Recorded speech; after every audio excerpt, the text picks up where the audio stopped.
I had no idea what he said beyond a few welcoming words to the new students, because I was busy staring at Ezra. Again, I couldn't help it.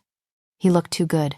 He was looking at his older version, then they both turned as one and looked right at me. Wide-eyed, I looked between the two of them. Did I have something on my face? Or were they just looking at the weird girl who stayed upright when everyone sat down? I looked down and picked at my pants. Then Ezra Sr. grabbed the mic from the low table in front of him. His voice echoed inside the hall, and it sounded like the volume was turned low. I wondered if the people in the back could hear. Ezra Sr. spoke in a deep, level voice. The crowd seemed to snap into sharp attention, transfixed with his words. After his speech about the school and its expectations, Ashley made a speech on behalf of the student council. I discovered for the first time that Ezra was actually the president of the student council. To say I was surprised would be an understatement. Ashley had only told me he was part of it, not that he was the president. For a sophomore and in such a prestigious institution, that was a pretty big deal. I think it's past lunchtime, Ashley said with a devious smile. I'm sure if we don't release you all, you'll start growling. The crowd erupted into laughter. I smiled, looking around. Why did I have a feeling I didn't get the joke? Everyone stood up. My bladder instantly made it known that it needed attention. I was about to let Haley know I needed to use the restroom when Ashley called us from the stage. She ushered us her way. The others on the stage had already disappeared into the side door. Haley pulled me with her, following Sam up the steps to the stage. You guys come with us, Ashley said, leading the way to the side door. It opened to a long hallway. I really needed to go. I looked left and right, but the hallway refused to end. Oh, a bathroom, and we walked right past it. What is it? Sam asked as the hallway ended in a massive round lobby. Maybe I could hold it in. No, I really needed to go. You'll be having lunch with us, Ashley said over her shoulder with a smile. I desperately needed to go. Ooh, VIP lunch, Haley said. I couldn't hold it in anymore. I stopped walking, surprising Haley, who had her arm linked with mine. She looked at me in confusion as Sam and Ashley stopped too. I need to go, I whispered, jumping in my spot. Sam barked out a laugh. I glared at him. Rude, Ashley smiled. Go on. When you're done, we'll be down the hall to the right, the first door on the left. I smiled and nodded, already making my way backward. I turned and jogged back to the bathroom we'd walked past. After relieving myself, I washed my hands and glanced at the mirror. My hair was trying to reach for the sky. I smoothed it down, but I knew it would bounce right back up in a few minutes. I followed Ashley's instructions to find them. I could see the room she told me, but the entrance of the hallway leading to it was guarded by two big scary men, like WWE big scary men. Their faces were blank, and both of them stood over 6 feet tall and about half as wide. I'll just walk right past them. They wouldn't say anything, right? My eyes on the door beyond them, I walked by. A large hand grabbed my arm and I was pulled back. Ow. Where do you think you're going, miss?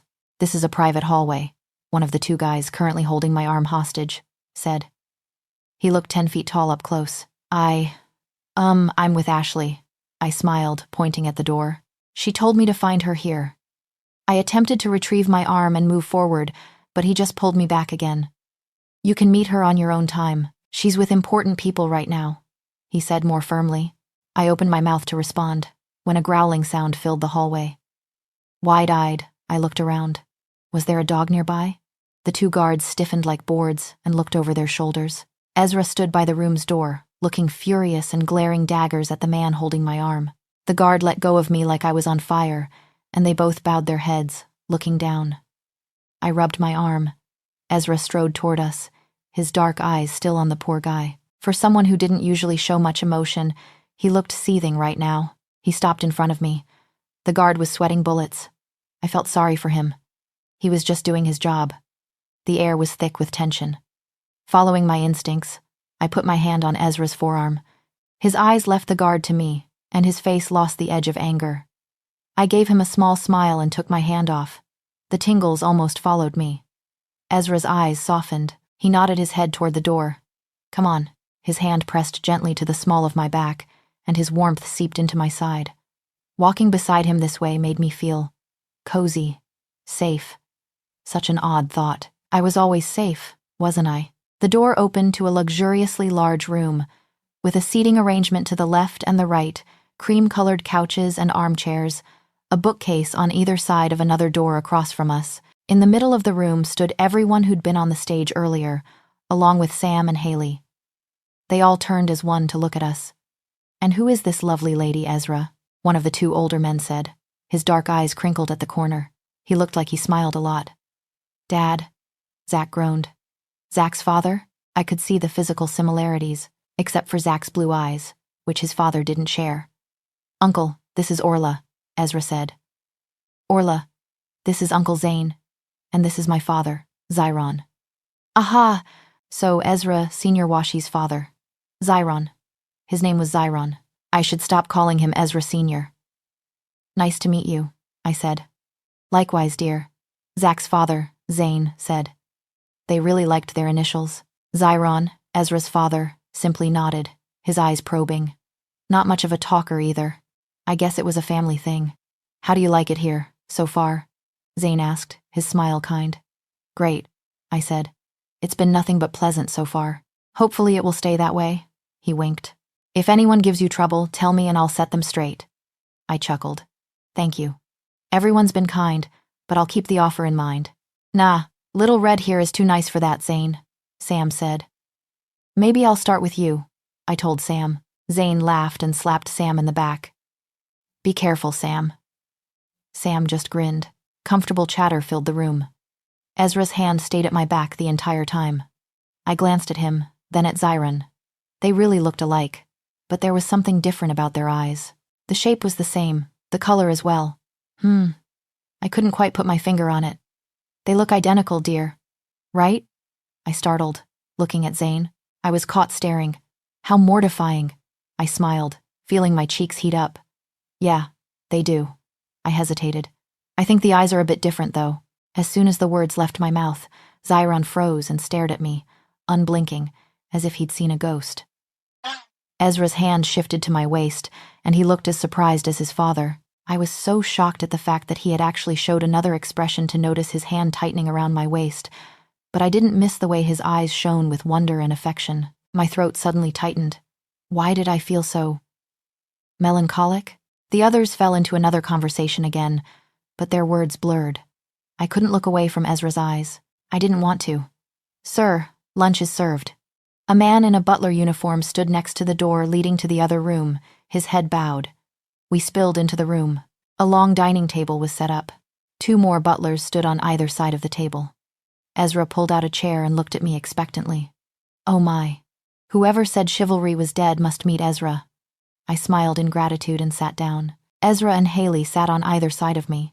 Zyron, Ezra's father, took the seat at the head of the table, Sam and Zane beside him. Seconds later, a line of waiters came in through the door, carrying plates and bowls and trays of food, setting them on the table. Meat, and even more meat. These people sure loved their meat.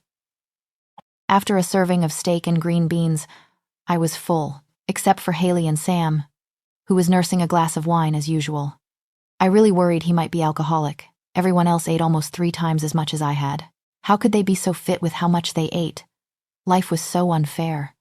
"So, Orla, where are you from?" Zane asked, cutting through a piece of roast beef. "I grew up in Star Hill." It wasn't the answer to his question, but it was close enough. "That's not too far from here," Zane noted. "Yeah, only a few hours by bus. You should be able to go home almost every week then," he said. "Except during the exam period. I remember it being overloaded. She'll probably be able to pull it off," Ashley said with a wide smile. "She's quite smart, one of our scholarship students." "Really?" Zane asked, his eyebrows raised. I nodded, my smile sheepish. "Your parents must be proud." My smile faltered. I forced myself to smile more, linking my hands in my lap. Yeah. A pang of guilt and pain tightened my chest. If only. Dessert was soon served, though, pulling me from that train of thought. My eyes widened as the waiters put an array of dessert on the table. I closed my mouth and swallowed. Drooling would be gross. Chocolate ice cream, chocolate tartlets, molten chocolate lava cakes, chocolate cream puffs, chocolate truffles, chocolate mousse, chocolate. This. Island. Heaven. I licked my lips, mentally willing the waiters to finish setting the dessert so I could attack it. I eyed the chocolate mousse terrine. It would be my first victim, if the waiters would just hurry up. Chuckling. I snapped my gaze away from my target. Sam was covering his mouth, but his grin was too wide to be concealed. Ezra requested today's dessert to be all chocolate, Ashley said with a knowing smile that matched Zach's and Haley's. I didn't know you liked chocolate this much, Ezra, Zane said, a playful glint in his eyes. Not particularly, Ezra mumbled. His attention was on me, and as soon as I looked at him, he winked. He actually winked. I blinked. My eyes were surely playing tricks on me. Ezra focused on his plate, and I was left gaping at him. I didn't wonder why Ezra would request an all-chocolate dessert, knowing I was addicted to chocolate. That was too much for my heart. I shook my head and paid attention to my chocolate. Priorities. Needless to say, I indulged myself with no regrets. At one point, I wanted to stop because I felt that I had too much, but I just couldn't find a reason to convince myself to do it. So I continued eating. My stomach was bloated, and I was on a sugar rush right after lunch. Then we went back to the auditorium for the rest of the ceremony, with a few professors making an appearance, and I regretted my decision to eat so much because I just couldn't keep my eyes open. It was torture. I wished I could have sat in the back where I could doze off in peace, but no, I was in the first row, right in front of the speakers. When the ceremony finally ended, I was ready to pass out, but just as we left the auditorium, my eyes were wide awake and sleep escaped. Haley, Sam, and I lingered in the hall. Students walked past us, most of them greeting Sam and Haley in respectful nods. It seemed like they knew everyone. As the students went back to the boarding accommodations, Zach and Ashley and Ezra joined us, and my new friends were betting on whether I would have a stomachache from all the chocolate I had had. I bet she's going to throw up in about an hour, Zach said. Hey, I said, looking at Zach with mock hurt. I bet she'll hold it in until after dinner, Haley said, if she even could eat dinner. I shook my head. They were having too much fun on my account. I bet she's gonna diarrhea before she goes to sleep. That was obviously Sam. We all looked at him with a what-the-heck expression. What? He threw his hands up. It's possible. Actually, it's not, I said. Too much chocolate will most likely make you constipated. Sam grinned. Speaking from experience, Little Red? My cheeks flamed. He was speaking from experience, but he didn't need to know that. Anyway, Ashley said, always the voice of reason. She pulled on Zach's arm while Haley pushed Sam. We have to go. Ezra, why don't you make sure Orla is home safe? We'll see you later. Then they were gone. Now they weren't even trying to be subtle about it. I glanced at Ezra. His eyes were soft as he nodded to the door. The hall was now empty, except for us. We went outside and strolled toward the cabins. The road stretched ahead of us, the cabins in the distance and the sound of laughter and conversation carried by the air. The trees on either side of the road rustled. I pushed my hair back, knowing even this slight breeze would make it wild. Ezra's eyes looked warm, a shade lighter under the afternoon sun, his skin golden. He was so handsome that my heart literally skipped a beat. I quickly looked ahead of me. I was overly conscious of the side closest to him, of how close our hands were. It felt as though electricity crackled in the space between us. Where are you from? Ezra asked. I snapped my gaze to his. I opened my mouth, about to give the same answer as earlier, when he spoke again. Earlier you said you grew up in Star Hill. You're not from there? Well, someone was paying attention. That town never felt like home, but I shrugged. Isn't it the same thing? Is it? I chewed on my lip. I hated talking about my past. I wanted to leave it there, where it belonged, but for some reason, words tumbled out of my lips, as if they'd been waiting for someone to care enough to ask the questions. I don't know exactly where I was born, I said. I was raised in an orphanage until the age of 5, then I was adopted. His gaze bore into the side of my face. Your real parents? I don't know who they are, I said. I have no memory of anything prior to my time in the orphanage, but that could be because I was too young. I was 3 when I was found at the doors of the orphanage. He was quiet for a long minute. Our steps crunched on the paved road. Someone squealed in the distance, followed by laughter. What about your adoptive parents? Ezra asked. My shoulders stiffened. What about them? You don't talk about them, he said. About your family. I gave him a smile and quirked a brow. You're being awfully chatty today." He looked down, frowning to himself. "You don't have to talk about it if you don't want to." He glanced at me, and the deep longing in his eyes took me by surprise. How could I read his eyes so well when his face was so cold? I bumped my shoulder against his arm and smiled. "I'll tell you another time. I promise." His eyes lingered on mine for a few moments before he nodded and we both looked ahead. But he walked closer than before, his arm brushing mine and sending a rush of tingles through my skin. The road branched off into separate streets, holding rows of cabins. We walked down our street at the very edge. Some students were out and about, lounging in the front lawns of their cabins or standing near their cars. Most would stop talking and stare or whisper among themselves, stealing glances our way. Their looks and words were sandpaper against my skin. It reminded me of my old town, how people would stare and point like I was some sort of freak. The funny thing was, most of them hadn't even bothered lowering their voices or hiding the fact that they were talking about me. Did they think I had no feelings? How would they have felt if they were in my position? Didn't people think about that? All those judgmental stares, pitying looks, and loud whispers. People often forget how powerful words could be. Or maybe they just didn't care about the damage they did. Because sometimes, it only took one wrong word, one wrong look, to push someone off the edge. It cost nothing to be kind, but one mean word could cost a life. "Oh my God, is that her?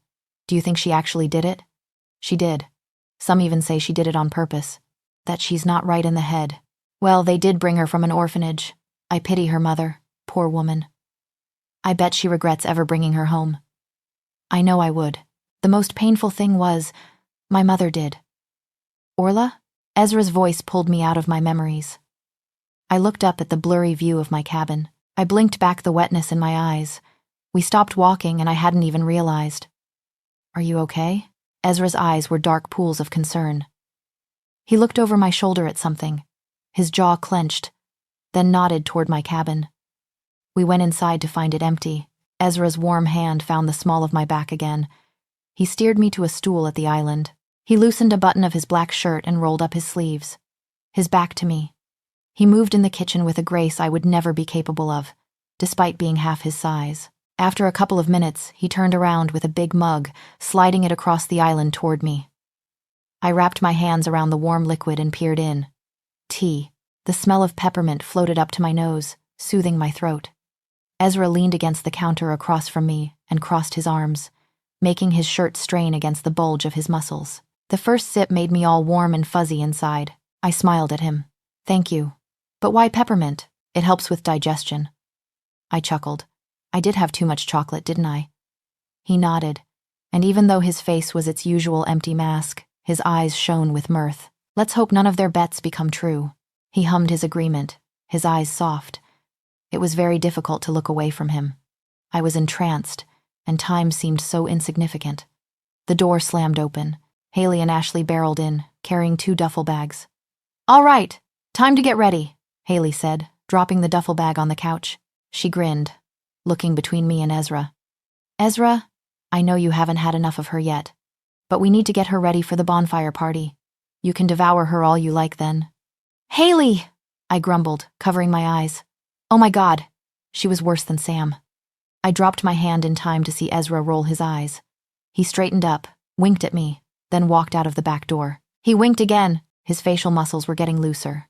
Haley and Ashley dragged me upstairs with my lukewarm tea. I finished it while they were laying clothes on Ashley's bed. "How much clothes do you guys own?" I asked, putting my empty mug on the dresser and inspecting the loaded bed. Haley brought some of hers, but these are mainly mine. And before you ask, 90% of this belongs to my older sister. She's addicted to shopping. Perks of having an older sister. You never have to waste money on clothes. Haley looked at me. "What do you want to wear?" I eyed the collection of clothes. Too many choices left me confused. What did people wear to bonfire parties? I really don't know. Haley grinned and rubbed her hands together. She had fun making me change into different outfits. After the 4th change, I put my foot down and called it a day, but I did enjoy it. So this was what it felt like to have girlfriends. 1 hour later, the sky had darkened outside, and we were dressed and ready to go. I'd settled for jeans, a knitted white camisole under a large white and blue plaid jacket. Haley had one of her signature floral skirts with a deep teal-colored tank top and Ashley looked striking in jean shorts that set off her tanned skin, a black tank top, and a red patterned kimono. The three of us walked out of the cabin, Haley between Ashley and me. The guys were waiting for us on the sidewalk. Zach whistled when he saw us. Haley slapped our butts and skipped ahead of us. Ashley uttered an unload-like curse, while I put my hand on my backside, hoping the faint lights would cover my heating face.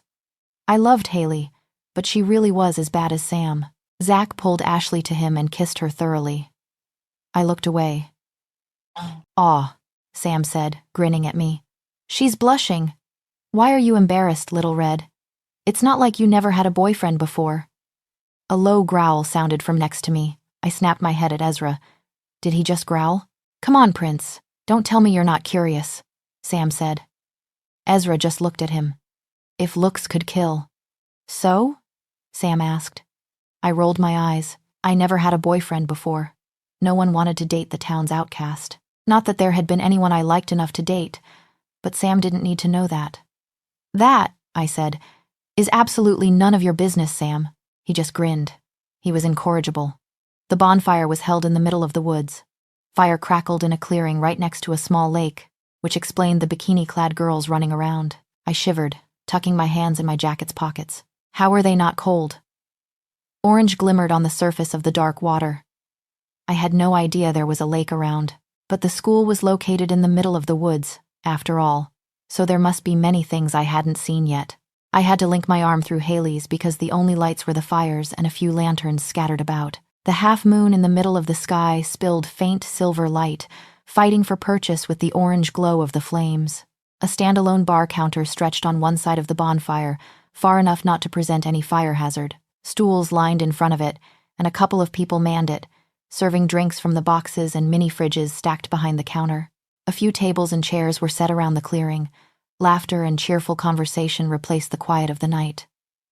We sat by the counter. Zach and Ashley disappeared as soon as we arrived, however, so it was only the four of us. Haley and Sam were arguing over something I had no idea what again. "Drink?" Ezra asked me, his low voice audible even under the students' noise. "Just Coke, please," he flagged one of the staff. The man dropped what he was doing and was beside us in a flash. Wow, that was fast. His eyes flickered to me for a brief second before he nodded at Ezra. "Yes, your sir?" Ezra placed the order and turned, leaning back against the counter, his eyes scanning the crowd. The waiter was back with my can of Coke in 2 seconds. He served us first, even though there were others waiting at the counter, and they didn't seem bothered that Ezra had cut in line. I took a swig of my Coke. It was chilled. "Hey, Sam!" I looked over my shoulder. A guy, his face full of panic, was running toward us. His eyes skittered between Ezra and Sam. Sam immediately straightened, humor dropping from his face. "What is it?" "Some guys have a hum." His words were cut off by Sam, who grabbed his arm and led him aside. Ezra and Haley exchanged a look. Sam and the guy stared at each other quietly for a few seconds. Then Sam nodded. He glanced at Ezra. "Ezra, I need you to come with me for a second." Ezra's hand brushed my back for a fleeting moment before he disappeared with Sam. "Odd. What's that about?" I asked Haley. She stared at the dark forest where the guys had disappeared.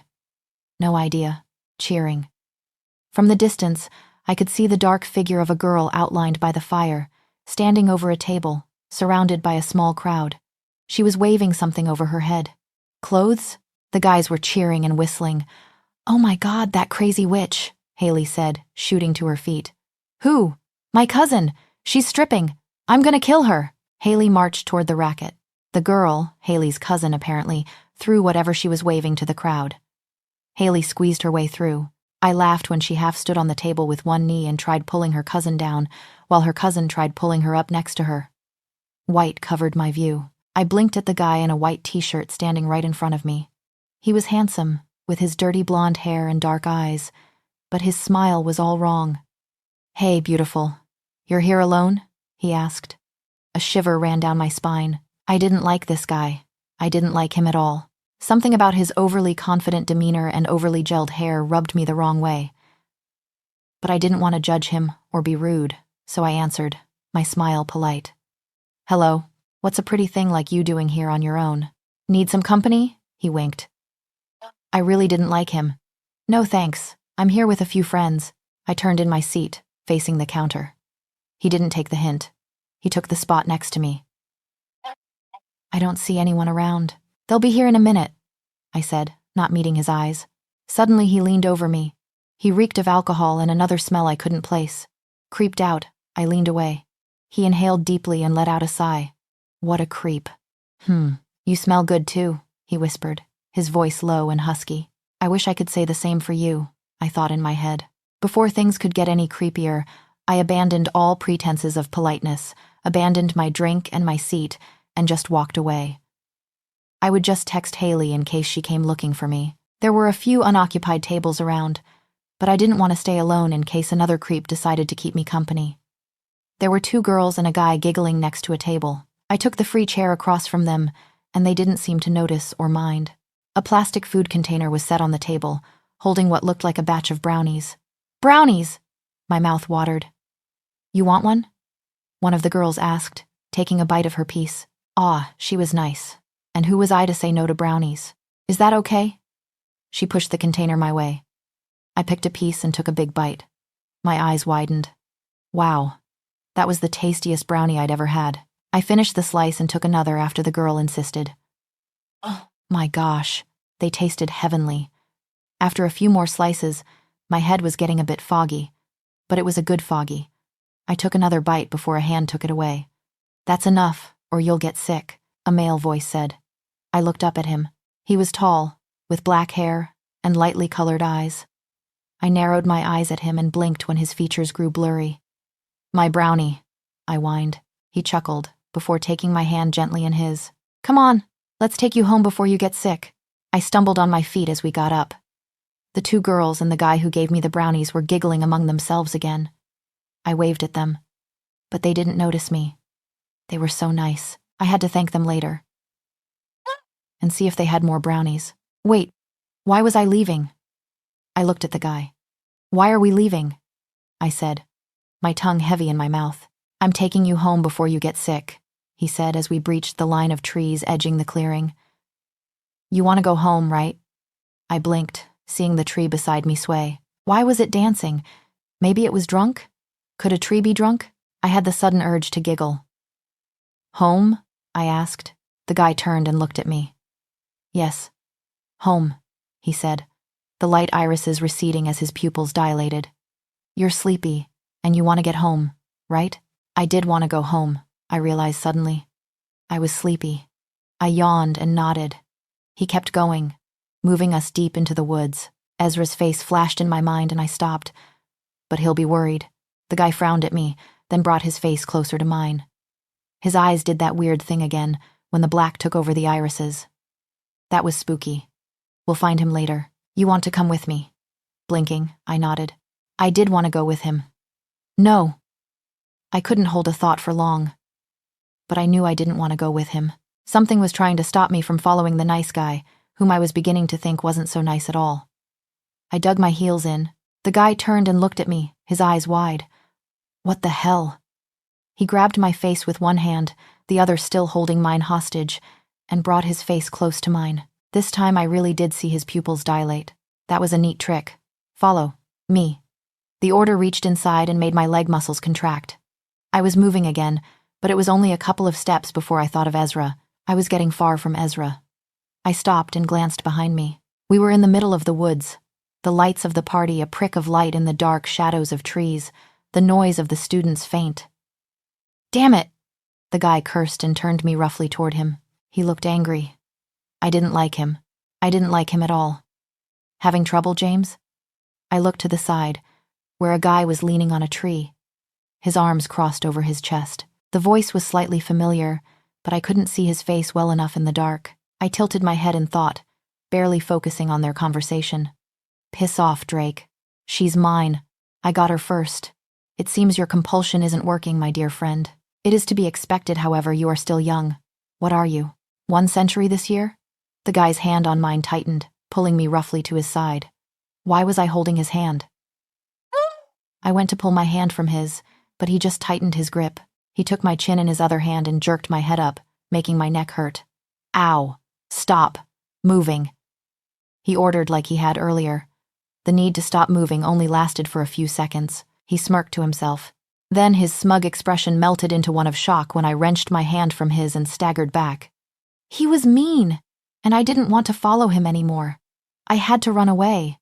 I didn't know why. Something in my chest pulsed, urging me to run. The thought barely flickered in my head before the fog chased it away. What was I doing here? My heart raced. Ezra. I wanted to go and find Ezra. I had to find Ezra. Then I would be safe.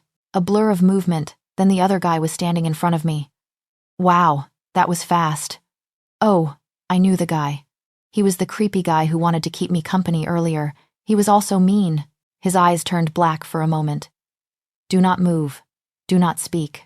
Something gripped my mind and body tightly. I froze. The chains were too strong this time. My heartbeat quickened. The creep turned to his friend. And that's how it is done, youngling. There was a hiss, like a snake's, but it was coming from the black-haired guy who brought me here. Since you brought her here, I'll give you a taste, the creep said, but don't expect anything else. I'll have my own fun with her later. With those words, he bent his head. Excruciating pain shot through my neck, a sharp stabbing. Warmth trickled down my skin. It hurt. I wanted to scream. The guy gulped loudly. Despite the pain, my head was still foggy and the chains around my mind were still strong. It hurt. I didn't want this. I wanted to move and scream and run away. My mind pushed harder against the chains. I needed to move. I needed to get away. I needed to find Ezra. My thoughts chipped away at the chains, and I pushed harder and harder, fighting through the fog. Snap. The chains broke, and my body was my own again, sluggish and in pain. I ripped myself away from the creep. He stared at me like I had two heads, something dark trickling down his chin. I screamed. You bitch! The creep hissed. He backhanded me hard, making me land roughly on the ground. The ground pricked my palms.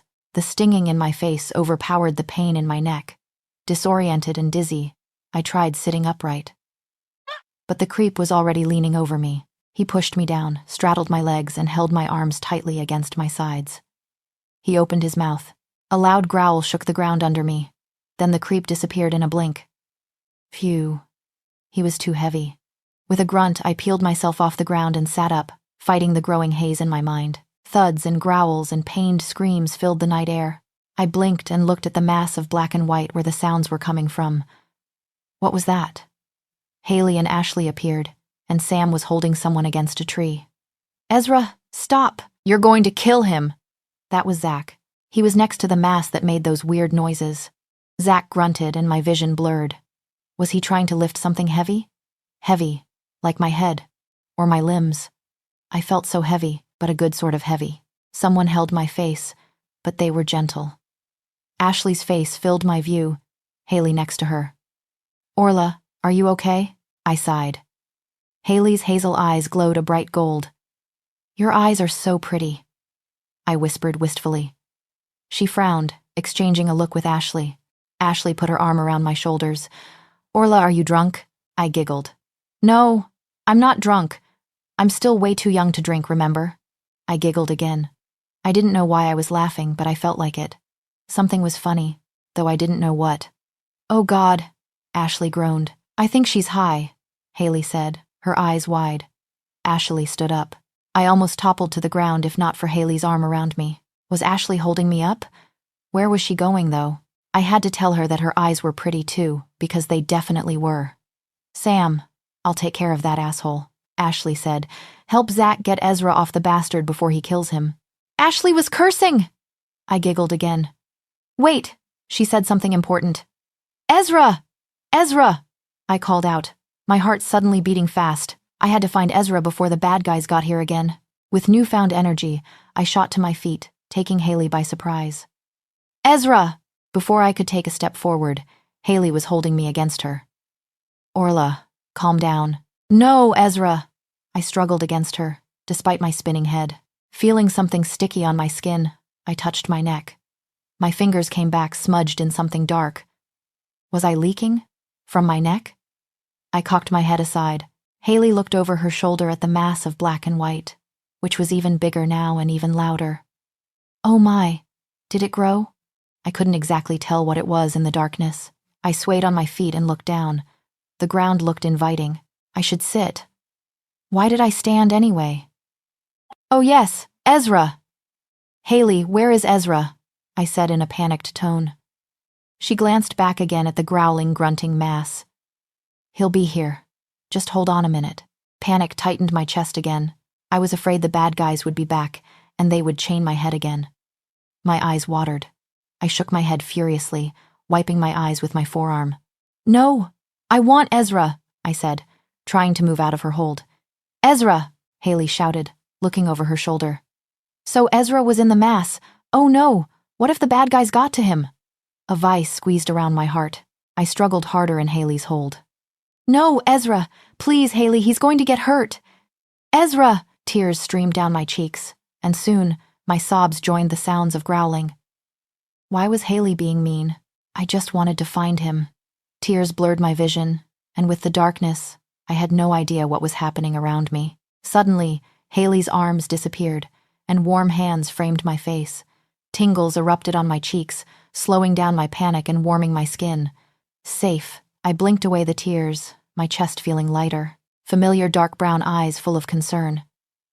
Ezra? Ezra? I'm here, he said. His eyes flickered down to my neck, and they turned lighter. I blinked. Was I imagining it? I'm going to kill him, he whispered in a voice that sent shivers down my spine. We need to go, I said, my voice breaking. Please, let's just go home. Strong arms surrounded me, and I was wrapped in a warm, tingling embrace. Ezra pulled my head to his chest, rubbing my back up and down. The panic receded entirely, leaving behind an odd wooziness. Letting out a shaky breath, I clutched the back of his t-shirt. Safe and warm. I wanted to stay here forever. Forever? Forever? But what if I have to go to the bathroom? Or the shower? Oh my God! That's so embarrassing. He's going to see my lady bits. Oh no! My wobbly thoughts made me burst into a fit of giggles. I couldn't stop. I didn't want to stop. Ezra's hand, which had been rubbing my back, froze. I looked up at him, my chin on his chest and my grin wide. Why did you stop? He frowned, looking intently at my left eye, my blue-colored eye. Then a growl shook his chest. I giggled and poked it. It vibrated. Ezra looked at someone over my shoulder. She's high. I jumped and glared at him. I'm not high, mister. You are. I'm actually very short. Yeah, I wasn't high. Wait, was high the opposite of short? Oh God, someone groaned, but I didn't know who. I was busy looking at Ezra's eyes. He had beautiful eyes with huge eyelashes. I wonder if he uses mascara. Ezra, I asked, grabbing his face and pulling it closer to mine. He froze, his eyes wide. What mascara do you use? Someone laughed out loud. Ezra closed his eyes and sighed. He pressed my head to his chest again. I wrapped my arms around him and snuggled. Warm. Zach. Link Jason. Take those two to the pack cells, Ezra said. Ashley, I want everyone in their cabins. Check if all the humans made it to theirs safely. Have our wolves keep an eye on all the human students. If a vampire comes within 100 feet, I want him brought to me. Got it. I heard movement, but I was too lazy to lift my head off Ezra's chest.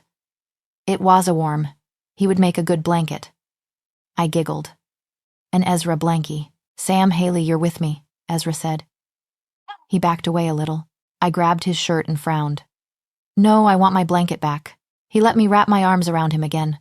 I rubbed my face against his chest. So warm and tingly. Orla, did you drink something other than Coke? Did someone give you something to eat or drink? He asked as he wrapped his arms around me again. I shook my head. Ow. Bad idea. The world spun. Oh, brownies. I had brownies, I said, looking up at him. They were so tasty. You should try them, Ezra. You'll love them. Will you try them? One. Ezra shut his eyes tightly. He sighed. All right, I'll try some. Someone snorted. I looked to the side where a guy and a girl. Wait, I knew them. Oh, Sam and Haley. They were covering their mouths, and their shoulders were shaking. What were they doing? Ezra glared at Sam. His chest vibrated again. I giggled and poked him. Ezra, you're like a phone on vibrate mode. You don't make any sound, but you're vibrating. Sam cracked up, hitting his knee. This is going to be hilarious. Sam said. She's stoned out of her mind. Ezra just glared. Ooh, maybe if he glared some more, Sam will turn into stone. Haley cleared her throat. Ashley just linked me, she said, her voice strained. Everyone's heading to their cabins. Let's go, Ezra said. Then the world span and I was looking at the sky. Where is Ezra? Before panic could set in, I felt tingles running down my back and knees. I looked to the side and found Ezra's face. He carried me, like a princess. I giggled again and wrapped my arms around his neck, setting my head on his shoulder. My mind was getting a little bit clearer now. I was more aware of my surroundings. It felt like when you forget you had your headphones plugged into your phone and you want to listen to music out loud. At first, you only hear the music buzzing a little and you turn up the volume, but then you realize the headphones are plugged and you pull them out. The music instantly becomes so loud and clear. I felt like I had just unplugged the headphones and I could hear everything clearly now. And I felt so happy. So very happy. I giggled. Everyone should be happy. Why aren't you happy? I shouted. When no one answered, I raised my head from Ezra's shoulder and looked at him. He looked at me with concerned eyes. I giggled before my fingers went up to his face, trying to smooth the crease between his brows. Don't frown. Aren't you happy? I asked, rubbing my finger against his skin until it smoothed. I looked at Ezra's eyes. He was looking ahead again, his jaw clenched and eyes hard. He wasn't happy. I realized, not understanding why. Everyone deserved to be happy, though. Determination surged through me and I laid my head back on his shoulder. Well, even if you're not happy now, it's okay, 'cause I'm going to make you happy. His grip around me tightened and I snuggled closer to his neck. He smelled so good. I rubbed my nose against his neck with a giggle and if possible his grip tightened even more. You smell so good, I said, inhaling deeply. His chest vibrated again. I laughed and poked his chest. Why does it do that? Ezra's jaw was clenched. He looked ahead. I glared at him. Fine, don't talk. I looked around. The other two walked next to us. What were their names again? I'm going to ask Sally. Samly. Hamley? What's your name again? It's Haley, Haley said. I nodded and looked at the guy next to her. His grin was so big. And why are you grinning, Ham? I asked with a giggle. Ham. What a weird name. It's Sam, Haley answered with a loud laugh. I liked her. She was happy. Haley. You're cool, I called with a grin. She nodded and put a hand over her mouth. Sam was also laughing now. You too, Sam. I like you too, I called, then glanced at Ezra when his hold tightened on me. Even if you don't smile, Ezra, I like you. I like you a lot. I remembered his name on the first try. When will we get home? I asked, wagging my dangling legs. We were still in the middle of the woods. We're close. Can I have more brownies when we get there? No. You've had enough brownies for today, I gasped. No, please, pretty please. The skin around his eyes crinkled and I grinned even wider. Is it working? Is he going to let me have more brownies? No. You still can't, I huffed. But why not? They're so tasty. They'll make you sick. I considered it. Oh, I know. If they do, you can make me your special pre-perm, peppermint tea again. Yes! He can't say no to that. The tea won't help this time. I glared at him. What a meanie. I'm not talking to you anymore, I said, wiggling. Put me down. Ezra sighed and lowered me to the ground. He held me while the world moved sideways. When the world stopped spinning, he let go. Haley, I said, heading toward her. I linked my arm with her and we walked ahead of the guys. My brain grew fuzzy as we walked. I shook it and kept walking, but it was getting fuzzier and I didn't want to walk anymore. Why did I want to walk when there was such a comfy ride? I turned around. The guys, who'd been speaking in hushed voices, stopped and looked at me. I marched back to stand behind Ezra. He watched me with concerned anticipation. He was about to turn when I bent my knees and jumped on his back. I clung onto him like a little monkey. Ezra stiffened. I pointed forward. Off we go! Sam clutched his stomach, laughing so hard tears streamed down his face. Haley was bent over, making weird choking noises. Was she okay? Ezra? I asked, putting my chin on his shoulder. He started walking toward the cabins wordlessly. Ezra's back was very comfy and very warm, better than my mattress. Can I sleep here? I asked. Where? On your back. It's so comfy, I sighed, snuggling closer. Hmm? Can I? Okay. Can I have some of your tea when we get home? Okay. Can I have more brownies? No. Damn it. It didn't work. We broke through the line of trees to the back of our cabin. We got in, and Ezra put me on the couch. Sam and Haley hovered nearby. I lay on my back. I didn't want to sit anymore. I reached up with my hand. The ceiling was so far away. Orla, sit up, Ezra said, crouching next to me, a bowl in his hand. I want to stay like this. I grinned. Look, Ezra, the ceiling is so high, it's even higher than you, and that's like, pretty high. I'm not high, right? Muffled laughter in the kitchen. I blinked at the ceiling. Was it moving closer? Or was the ground moving up? Something cold pressed to my cheek. I sighed. I didn't even know my cheek was stinging, but now it felt better. Fresh. Cool. My neck too, Ezra, I said. It stings. Ezra clenched his jaw as he looked at my neck. His hand was trembling. He looked angry. Why was he angry? He wiped my cheek and my neck. The white cloth had something red on it when he removed it from my neck. What was that? I knew its name, the red thing that flows inside. Oh, blood, I gasped and sat up, holding Ezra's hand. Blood, I said with wide eyes. He nodded, then gently pried my hands off. He dropped the cloth in the bowl of water and set it on the table. Haley came to sit on the couch next to me. She put something on my neck. It stung, but the pain was dull. Something heavy was in my stomach.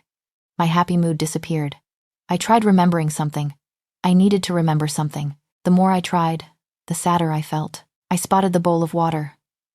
The water was pink. From the blood. It should be red, just like my hands had been. I looked down at my hands in my lap.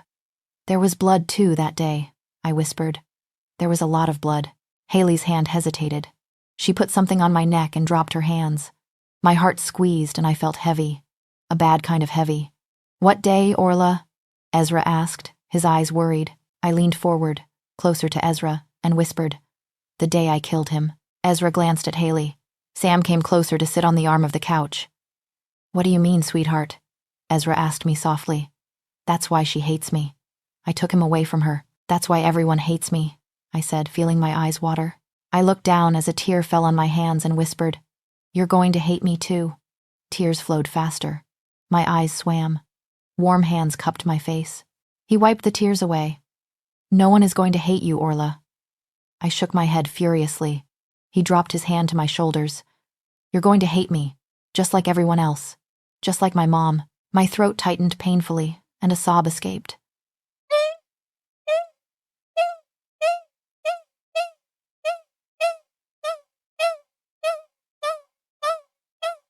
Then I was pressed into a hard chest. Ezra's hand rubbed my back and my head. I cried harder, tears falling as fast as words. I killed him. I swear it. It wasn't on purpose. I was just playing and he wanted to take it from me, but then there was a boom and then blood and screaming, and I tried to wake him up, but, shh. It's okay now. Shh, Ezra soothed while rubbing my back. My insides felt raw and battered. I didn't know how long my sobs lasted. At one point, I forgot why I was even crying. The solemn silence was disrupted by my occasional hiccup. I was so tired. My sobs quieted down after a few minutes, and the bloody memories of that day were buried beneath another wave of wooziness. There was a knock on the door before it opened. I turned my head on Ezra's chest. Zach, Ashley, and another guy walked in. The new guy, with brown hair and green eyes, looked between Ezra and me, looking surprised. Everything is in place, Ezra, Zach said. I pulled away from Ezra. It was getting too hot. I wiped my face and shrugged off my jacket. It's too hot, I mumbled, standing on the couch. I felt too hot, and my clothes felt tight. Were they so tight when I first wore them? They must have shrunk, or maybe I got fat. I did eat those brownies, after all. A giggle escaped. I slapped both hands over my mouth and looked wide-eyed at the others. Too hot. I pulled the bottom of my top up. I wanted to take it off. Whoa! 3 sets of hands grabbed my own. Haley, Sam, and Ezra looked at me with saucer eyes. It's too hot, I explained, tugging harder. But they didn't let me. I want to take it off. A growl filled the room. I giggled, looking at Ezra's chest. Why does it do that? Oh dear, Ashley muttered. I laughed harder. I couldn't seem to stop. It felt good. Haley, come along, please, Ezra said, scooping me up in one swift move. Whoa, he was so strong. He also looked very angry. Would he start growling again? That was so weird. And so funny. I wanted him to growl again, so I should make him even more angry. I poked his chest. Poke, poke, poke. He climbed up the steps calmly. I poked his shoulder, then his cheek. I poked his cheek again and giggled. It's prickly. His eyes smiled. He was no longer angry, but I liked his smiling eyes more than his growl, so that was okay. Once in my room, Ezra put me down and left. Haley dragged me to my closet and helped me change. I wanted to go to bed naked, but Haley wouldn't let me. She was no fun. Several arguments later, I was dressed in a pair of flannel pajama pants and a t-shirt. I dropped on my bed, spread like a starfish, and looked at the ceiling. It moved, but not as much as before. I'm too hot, Haley. You can't take any more off, she said, covering me with a sheet. Unless you want a mark on your neck before the morning. Mark? I asked. My hand went to the bandage on my neck. Forget it. Do you want anything? I should probably get you more water. Water sounded good. I gulped. I was thirsty. A few seconds later, Ezra walked in with 4 bottles of water. I grinned at Haley. It's like he read your mind. She sighed and nodded. Pretty much. Ezra opened a bottle and gave it to me. I gulped down the water, its coolness soothing my throat. What are you going to do? Haley whispered. If she remembers everything tomorrow, you know she'll figure us out. I don't know, Ezra said, taking the empty bottle from my hands. Haley sighed and brushed her hand over my hair once. I'll be downstairs, she said and left the room. Ezra sat down on the bed, his back hunched. I moved to sit next to him and lowered my head to catch his eyes. They were full of fear and anger and guilt. I didn't like seeing him like that.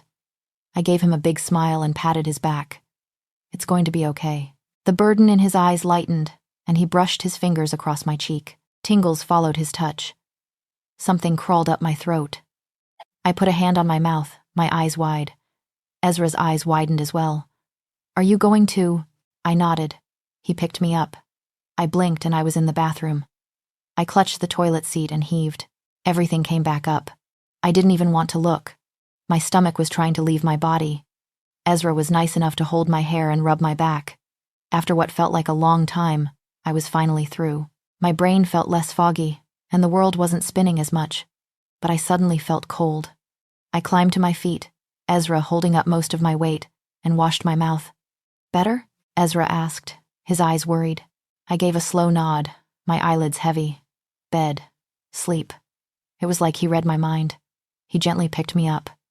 The tingles made me feel better. I closed my eyes, and when I opened them, I was in my bed, under the covers. Ezra turned on the bedside light and turned off the main light. I yawned. Sleep. You need rest, he said, hovering near the bed. My heart picked up. I tried sitting up, but Ezra pushed me down. I gripped his hand. Stay here. If you go, they'll come again, I whispered. I didn't know why. I just knew that I would be safe with Ezra near. No one will hurt you. I shook my head. Please, stay. All right, I'll stay. He sat on the covers, leaning against the headboard. Relief flooded my chest. Safe. He was here. I glanced at him. His eyes were soft under the faint light. He didn't look like he wanted to be somewhere else. But just in case he decided to sneak out. I moved my head to his lap and grinned up at him. Don't go. His eyes smiled again. He touched my hair. No one will hurt you. Sleep. I yawned. Between Ezra's warmth and the heaviness of my limbs, I was out before I even realized it. Ezra's point of view. Orla's breathing deepened. Her pale skin shimmered under the lamplight, her eyelashes like auburn crescents, and her lips paler than usual. The bandage on her neck stood out. I took a deep breath to control my anger. Those blood-sucking bastards. Sam and I had gone to deal with a young vampire who'd been spotted leading a couple of humans into the woods. We'd dealt with them and seen them safely escorted into our pack cells before going back to the party, only to find her gone. The panic that gripped my heart was almost unbearable. I was tracking her scent through the air, muddied with alcohol and sweaty bodies when I heard her scream. My heart stopped for a moment. My feet carried me there in a blink. The sight of that vampire over her and the smell of her blood made me lose myself for a few seconds. When I came to, I was beating the crap out of the vampire. Zach and Sam couldn't hold me back.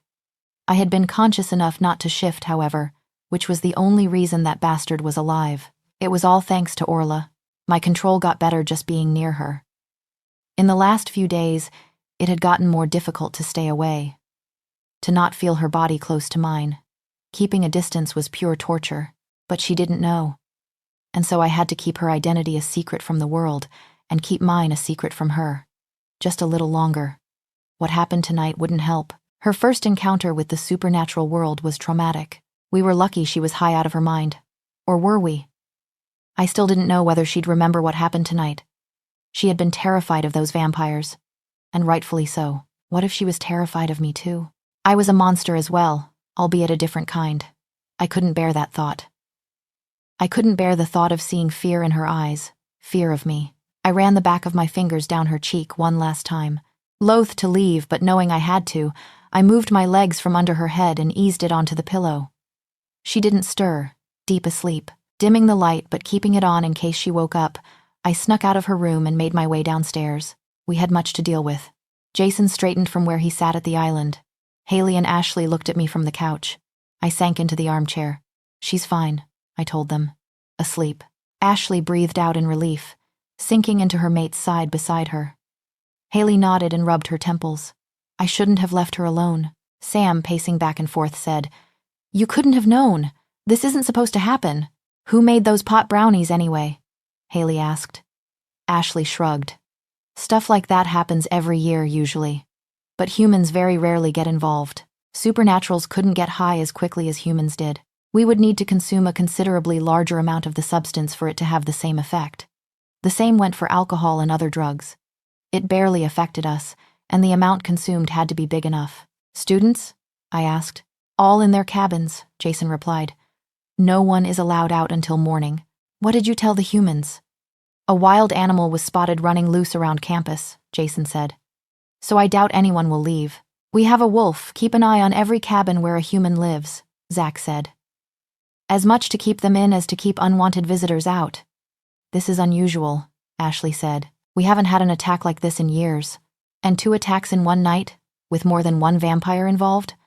That's almost unheard of on campus." I drummed my fingers on the arm of my chair. "What coven do they belong to?" "Frederick's coven," Sam replied. "All of them. That, in itself, tells up something.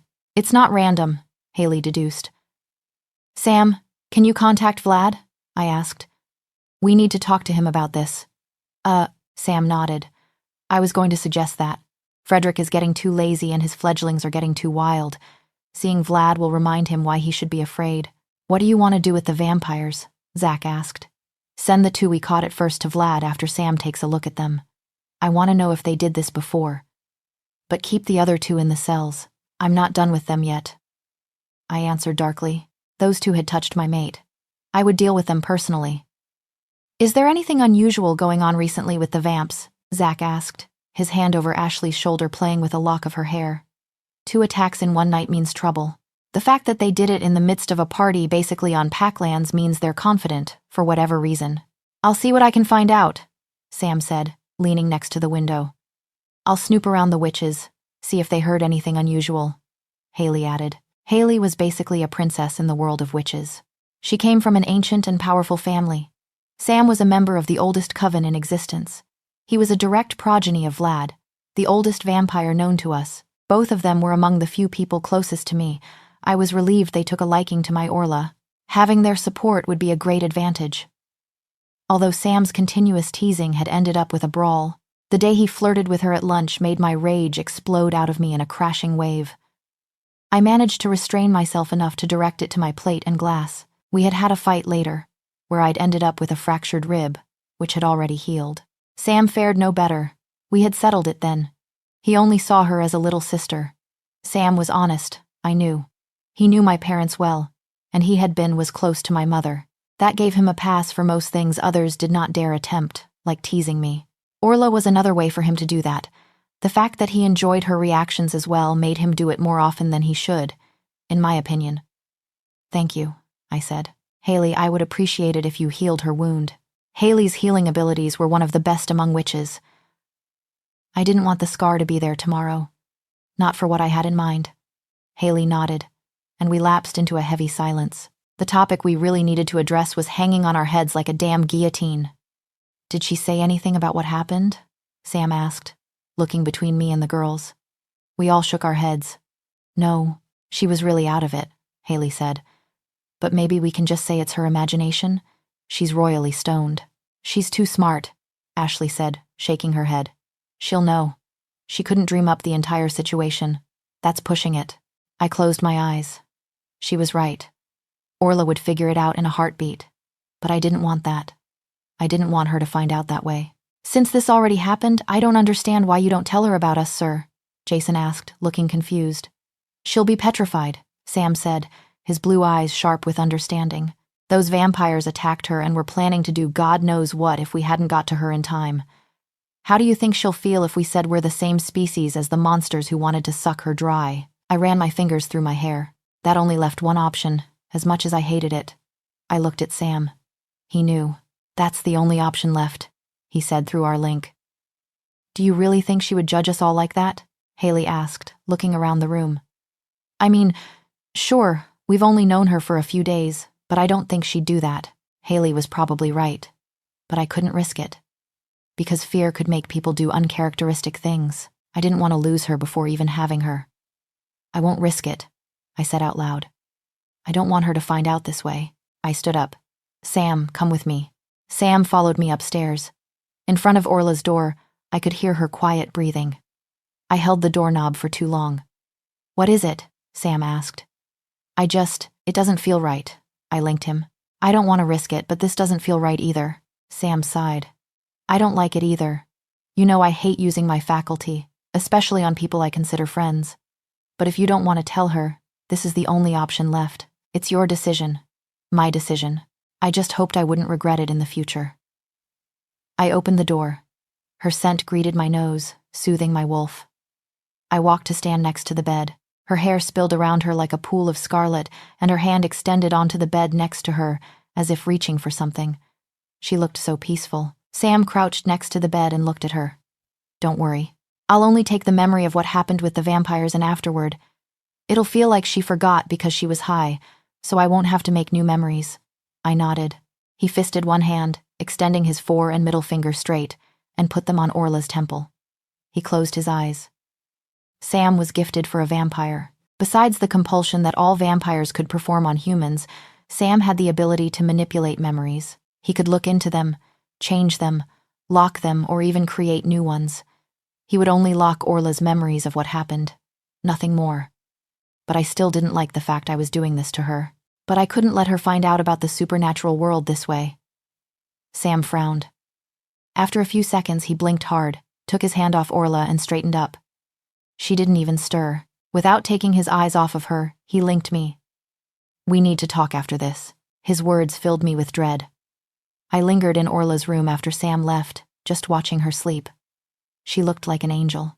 How could someone so vulnerable and powerless shake my world to its core and send my heart into a tornado of emotions I still wasn't ready for? I ran the back of my finger over her cheek softly, then joined the others downstairs. What are we going to tell her? Ashley asked when I took my earlier seat. The truth. I sighed. Just not all of it. Sam looked lost in his thoughts. Just what had he seen in her memories? Jason turned in for the night. Haley turned to me as soon as he left.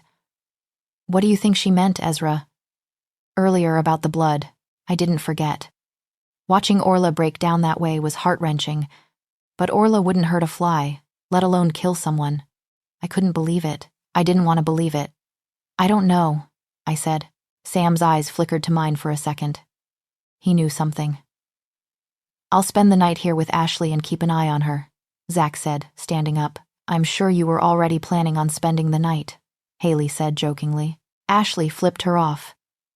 Haley stuck her tongue out and jumped to her feet. I'll go heal her quickly before turning in for the night. I stood up. Haley waved me off. I can do a little healing on my own, Ezra. Go see to your prisoners. I nodded my thanks, and Sam and I left the cabin. Having Zach and Ashley there put my mind at ease. No one would get past them. I burst into my wolf as soon as we crossed the spell's boundary, tearing up my clothes. Sam ran next to me, wind zipping past us and rippling his black hair. "What is it, Sam?" I linked him. His eyes glowed a frost blue in the darkness of the forest. I saw something when I looked in her memories. Well, I saw a lot of things, but two things stood out. And, you know how she talked about killing someone earlier? Yeah, I replied, unease twisting my guts. I ran faster. I think I saw that memory. It's an old one, probably from her childhood, he said. There was a man lying on the floor in a pool of blood. She was trying to wake him up. Her tiny hand was holding a gun. She couldn't be over 10 years old if I had to guess. Dear God, what had she been through? My heart hurt for her. My thoughts were interrupted by the whistling of us cutting through the wind. You said two things. Yeah, the other thing is from tonight, although I won't be sure until I take a look at the vamps. Sam hesitated, slowing his steps. I think she broke through the vampire's compulsion. Ezra's point of view. I almost tripped on my paws. Are you sure, Sam? I asked, disbelief coloring my voice. She's human. Like I said, I won't know for sure until I take a look at the vamps. The moon spilled through the trees, a filigree of silver on the forest floor. The trees rustled as Sam and I zipped by. The thought that she could have broken through a vampire's compulsion didn't fully register yet. It was impossible. I'd never heard of a human being able to do it, but maybe Orla's memories were distorted from being high. Yes, that must be it. We'd be sure after Sam checked those bastards' memories. My wolf was howling for the blood of those who hurt Orla. We couldn't run fast enough. Soon, the prison peeked through the trees. A flat one-story structure that stretched 2 levels underground.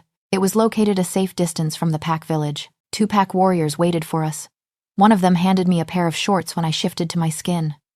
We ducked inside, down a dark staircase leading to the cells. The hallway underground was cold. A few light bulbs flickered on and off on the ceiling, casting our shadows on the gray stone walls. More guards were stationed in front of the cells. They dipped their heads when we reached them. Let's start with James, Sam said. I nodded to one of the guards. He unlocked the cell. The ominous creak of the door echoed in the hallway. Inside, James sat in a corner. His dark head snapped up. He scrambled to his feet, his wide eyes flickering around the room. Our cells were rather large, since we often needed the space to deal with our prisoners. Sam and I strolled inside. I stopped near the door because I would kill him if I got any closer. James held up his hands. Sam, I swear I didn't know she was with you. Sam's fist cut him off, cracking something in the other vampire's cheek. James staggered, holding his jaw. Shut it, James. You know the rules about drinking from students here, yet you did it anyways. It doesn't matter if she was a friend of ours or not. Sam dusted his hands and grinned. Or maybe it does matter. It means your punishment will be 10 times worse for you and more fun for us.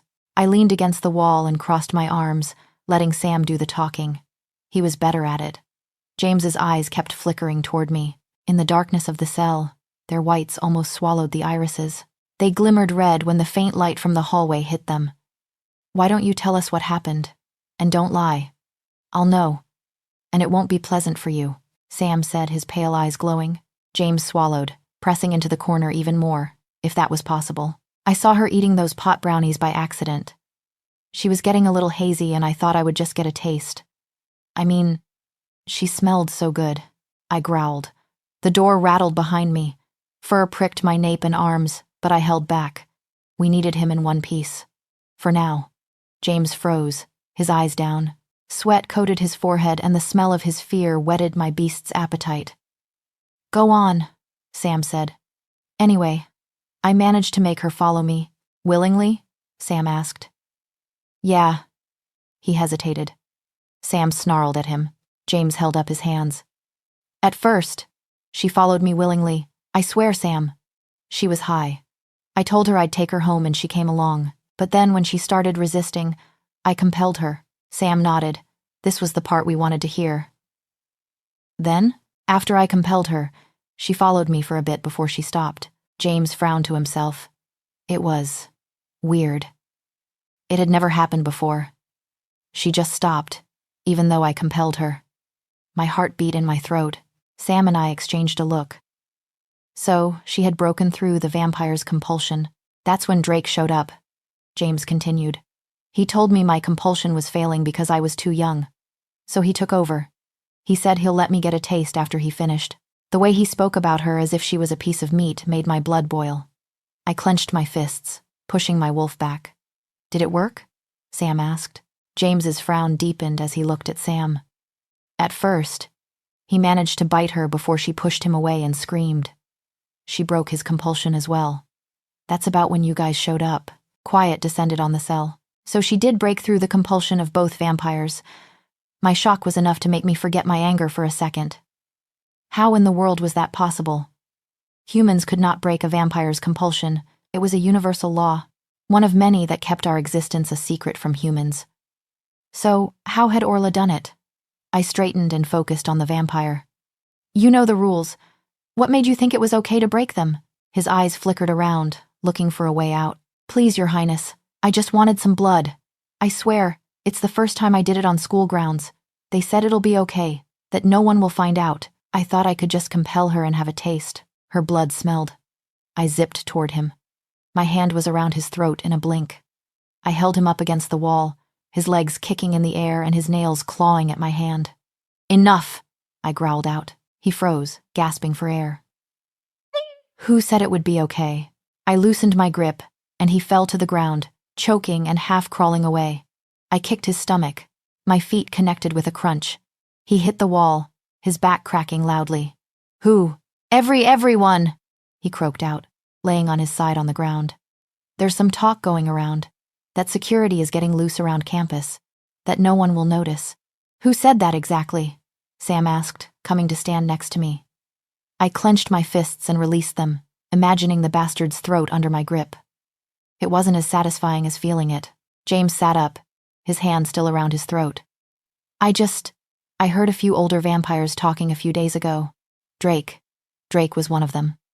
Sam rubbed his chin. Why don't you head out for some fresh air and calm down? I don't want you killing the other guy yet, he linked me. I'll see if James is hiding anything else. I gave James one last look and stormed out of the cell. Sam was right. The other asshole was the one who'd hurt Orla. I didn't know if I could be in the same room without going for his throat. The guards outside the building looked wary as I paced back and forth, doing a breathing exercise my mother had taught us years ago. It had never worked well when my siblings and I were angry, but she still insisted we did it anyway. No one could say no to my mother. I looked up at the sky. Fleeting clouds blurred the moon's bright face. Thinking of my mother and siblings brought pain, as usual, but it was less sharp now. It no longer made me wish I was the one gone, and not them. It was all thanks to Orla, I knew. She made it hurt less without even knowing. When I was slightly less homicidal, I made my way back inside. Sam waited for me in front of Drake's cell. Did he hide anything? I asked. No. His story checks out. Let's see the other one. The guard opened the cell, and I almost lunged out of my skin right then and there. The bastard was sitting on the ground, his head leaned back against the wall. One of his arms was limp next to him, his white t-shirt stained with blood and dirt. His nose was twisted, broken from where I'd punched him, and one of his legs stretched in front of him, the knee bent unnaturally. What made my control threaten to slip was Orla's faint scent clinging to him. He had no right to it. You did a number on him, Sam said. I wished I could do it again. This time, there was no Orla to stop me from finishing what I'd started. Faint growls rippled out of my chest.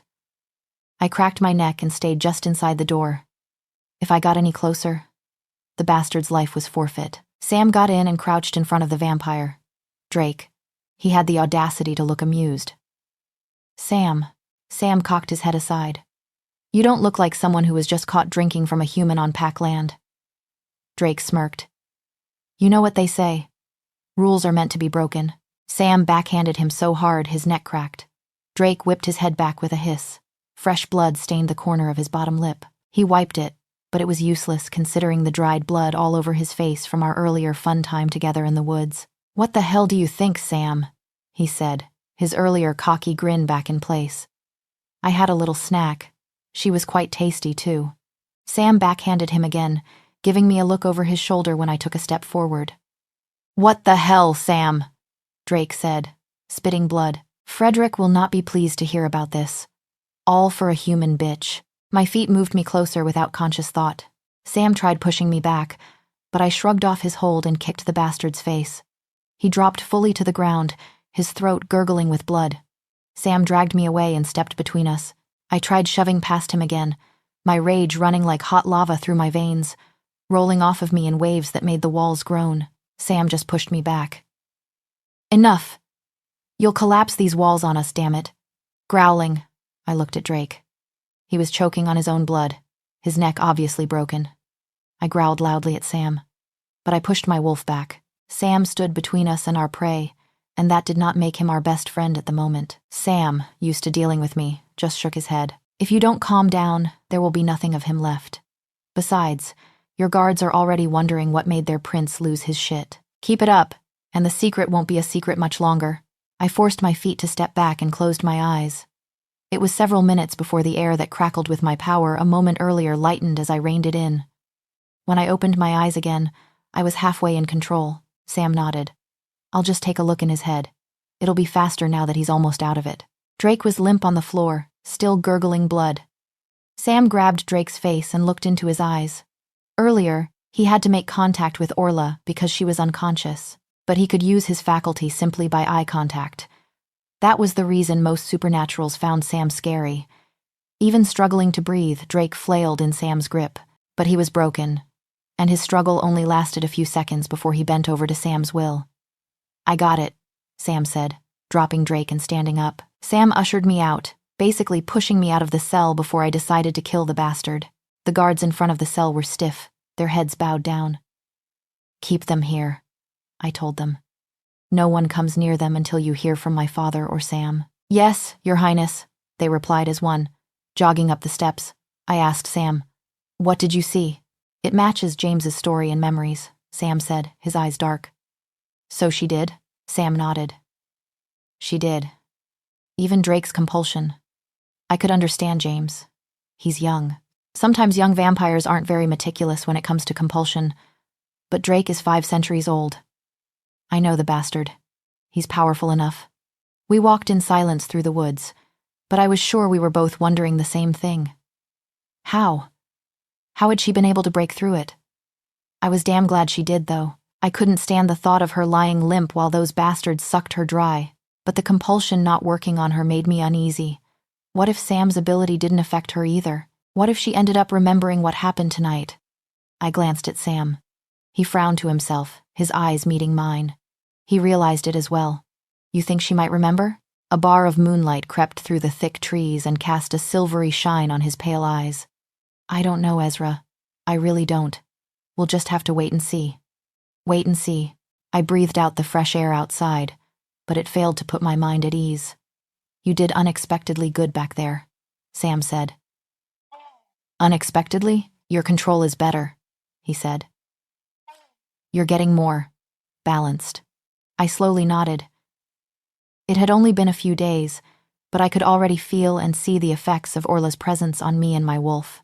I missed her already. I lunged into my fur, shaking away the desire to go curl up next to her, and ran to my cabin. I didn't sleep a wink that night. My thoughts kept drifting to her. I wanted her so bad, I couldn't stay away anymore. I had no idea how I would be able to do it. I wanted her.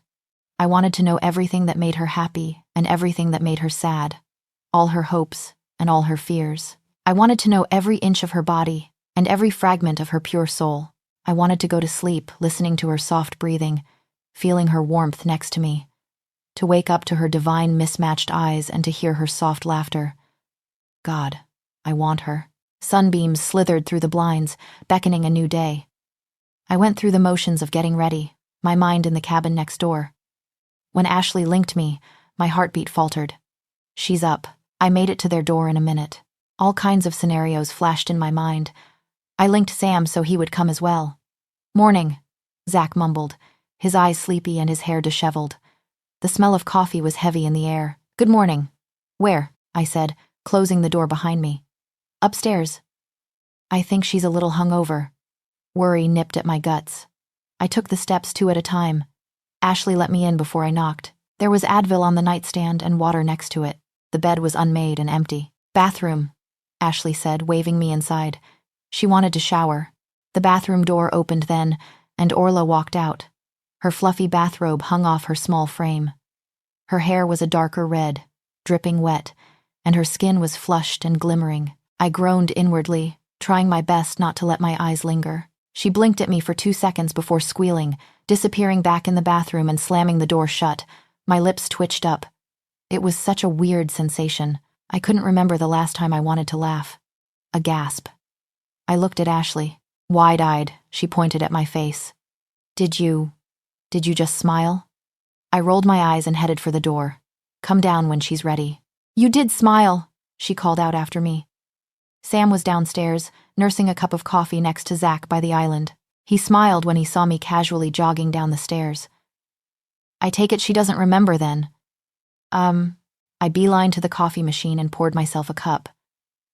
Don't know for sure yet, but it doesn't seem like it. Zach frowned, glancing between me and Sam. What do you mean? I thought you took care of it.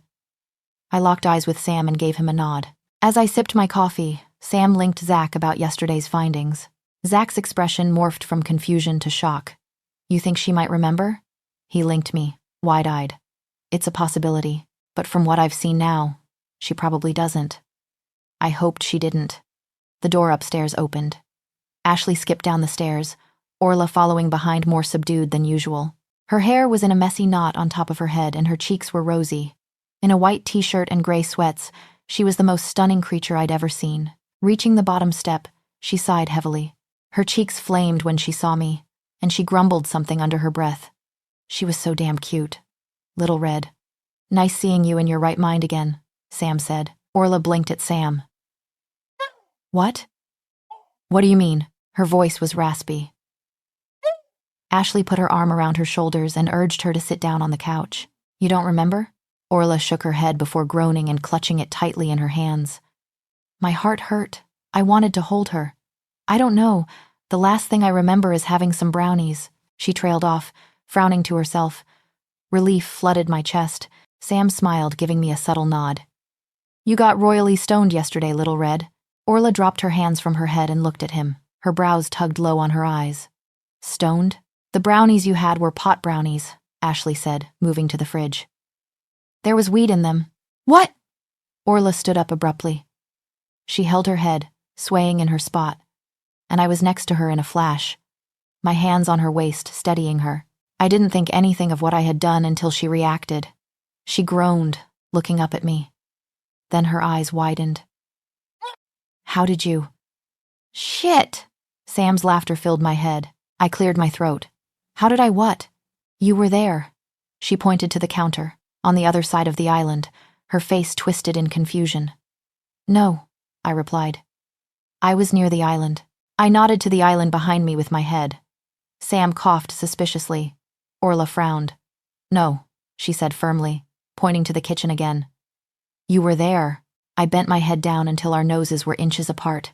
Her heart rate spiked. God, her eyes are breathtaking.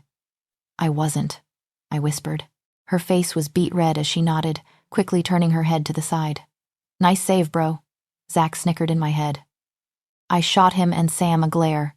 Orla squirmed in my arms, and I reluctantly let go of her. She then sat back down in her seat, tugging on an inexistent thread on her pants. Giving her some space, I went to the kitchen.